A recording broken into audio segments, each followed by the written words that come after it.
अब की बार 400 पार।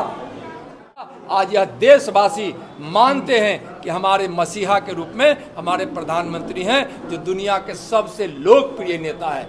विवेक तो उनका विषय है, पप्पू जी का विषय है। पप्पू जी ऐसे भी बिना पेंदी के लोटा है, और उनका क्या मामला तेजस्वी से हु जाने उससे हम लोगों को कोई मतलब नहीं।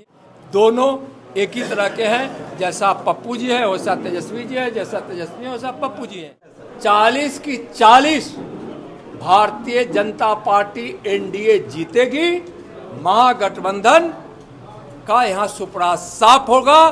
बिहार की जनता लालू जी को परिवारवाद के लिए जानती है, भ्रष्टाचार और घोटालों के लिए जानती है।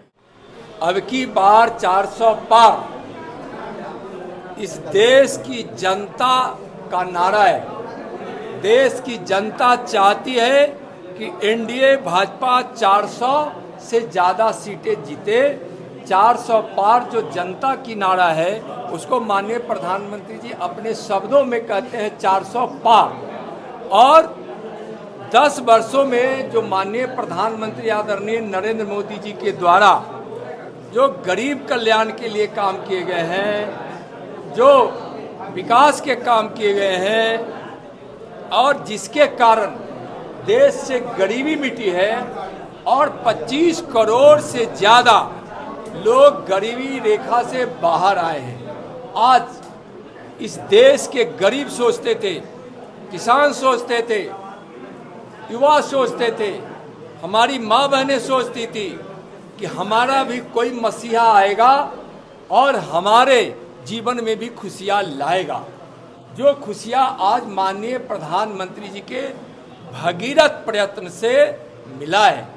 माननीय प्रधानमंत्री जी के इस भगीरथ प्रयास के कारण विकास की गंगा देश के जन जन, घर घर, गांव गांव, शहर शहर, गली गली सबके पास पहुंच रहा है। आज किसानों के खातों में पैसे जा रहे हैं, गैस कनेक्शन मिला है मुफ्त में, सस्ती सिंचाई की व्यवस्था की गई है, आयुष्मान भारत के माध्यम से 5 लाख तक एक वर्ष में मुफ्त इलाज की व्यवस्था की गई है। आज काफ़ी मात्रा में मेडिकल कॉलेज खुले हैं, डॉक्टर की पढ़ाई हेतु सीट भी बढ़ाई गई है। आज किसानों के खातों में प्रधानमंत्री किसान सम्मान निधि से वर्ष में 6,000 रुपये गए हैं, और करोड़ों किसानों के खातों में लाखों करोड़ रुपए पहुँचे हैं। आज महिलाओं के लिए इज्जत घर बना है, गरीबों का घर बना है, रिकॉर्ड घर बना है। आज अच्छी सड़कें बनी हैं, गांव गांव बिजली पहुंची है, और आज बच्चों को मिड डे मील का भोजन अच्छे से मिल रहा है। आज गरीबों को मुफ्त में अनाज मिल रहा है। देश का मान स्वाभिमान बढ़ा है, देश की सीमा सुरक्षित है, देश में शांति का माहौल है, विकास की रफ्तार है। और माननीय प्रधानमंत्री जी का संकल्प है कि 2047 में जब भारत अपने आज़ादी का 100वां वर्षगांठ मना रहा होगा, उस समय विकसित भारत होगा, हमारा देश विकसित होगा, और प्रति व्यक्ति आए दुनिया में सबसे ज़्यादा भारत का होगा। भारत आत्मनिर्भर बनेगा। भारत सांस्कृतिक दृष्टिकोण से, संसाधन की दृष्टिकोण से, सामरिक दृष्टिकोण से, सुरक्षा के दृष्टिकोण से, और स्वाभिमान के दृष्टिकोण से, सर्वशक्तिमान के दृष्टिकोण से भारत उठकर खड़ा होगा। और यह माननीय प्रधानमंत्री जी का दिन रात के प्रयत्न और परिश्रम की प्रकाष्ठा के कारण होगा। आज यह देशवासी मानते हैं कि हमारे मसीहा के रूप में हमारे प्रधानमंत्री हैं, जो दुनिया के सबसे लोकप्रिय नेता है। विवेकानंद की वह भविष्यवाणी को आज देश याद कर रहा है कि विवेकानंद से किसी ने पूछा था कि आप तो उस देश के सन्यासी हो जो भूखा है, बेबस है, अशिक्षित है, बेघर है। तो विवेकानंद जी ने कहा था कि मैं 21वीं सदी का भारत देख रहा हूँ कि हमारी भारत माँ विश्व गुरु बनकर दुनिया को अपने प्रकाश से प्रकाशमय कर रही है। और भारत में न कोई भूखा है, न कोई नंगा है, न कोई बेघर है, न कोई अशिक्षित है और न कोई बेबस ही है। आज उस विवेकानंद की भविष्यवाणी को नरेंद्र पूरा कर रहे हैं, यानी विवेकानंद जी के बचपन का नाम नरेंद्र और आज दुनिया के सबसे लोकप्रिय नेता भारत के माननीय प्रधानमंत्री जी का भी नाम नरेंद्र। एक नरेंद्र ने भविष्यवाणी की थी, उसको दूसरा नरेंद्र पूरा कर रहे हैं। भारत आज सशक्त भारत बनकर उभर रहा है। इंडिया अलायंस को कहां देख रहे हैं? बिहार में भी 40 सीट है सर। 40 की 40 भारतीय जनता पार्टी एनडीए जीतेगी। महागठबंधन का यहाँ सुपड़ा साफ होगा।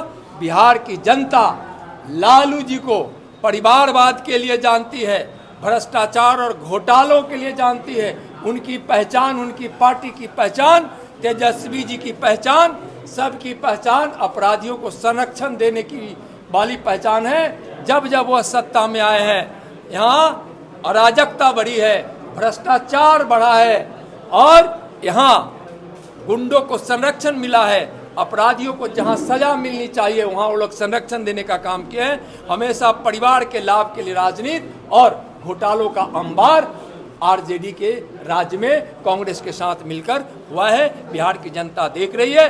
बिहार की जनता आज नरेंद्र मोदी जी के साथ है। 40 की 40 सीट बिहार की एनडीए और भाजपा जीते। तेजस्वी ने जो है मुख्तार अंसारी के निधन पर जो है ट्वीट भी किया, उस पर क्या देखिए,